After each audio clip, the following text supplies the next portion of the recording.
Mr. Speaker, I was listening to the debate and had no intention of standing up, and then a bunch of untruths were just thrown out into the public. A bunch of spewing of thoughts with no basis, no fact, were just vomited on KET. So let's get back to what the bill says. What this bill simply says is that the Attorney General, if any executive branch official is going to challenge the constitutionality of an act of the General Assembly, that's done by the Attorney General. If any defense has to be made, I refer you, especially my good friend from Jefferson 43, to lines 13 to 15 of page 1. So the bill that we have passed in the House of Representatives a few weeks ago says that the General Assembly, through its leadership, may intervene to defend an action.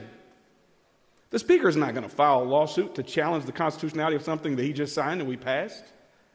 We passed that bill to clarify and to make sure, presumably, and he doesn't have the authority to, but we passed that bill to make sure that the General Assembly could defend actions because the former Attorney General didn't defend the law. And there was a question as to whether we had the right to do so. So let's see. The language of the bill: nothing in this section shall limit any officer, official, employee, or agency in the defense of any action brought against him or her by a party with proper standing. The Treasurer, Agriculture Commissioner, Speaker of the House, President of the Senate can spend to defend. That's all the other bill did. This isn't in controversy or in conflict with that at all. I do want to make one other point because I think it's important, because there's been all this opportunity to cloud this matter. Are we hiding anything? What are we scared of?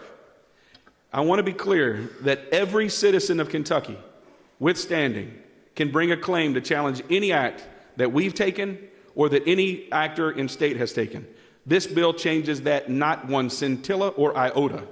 Every power that the citizen had before, the citizen retains after this bill. Nothing has changed. The only change here, the only change in this bill, is that the Attorney General is the only one who can expend public dollars to challenge the constitutionality of an act of the General Assembly. Every citizen still retains that power. Thank you, Mr. Speaker.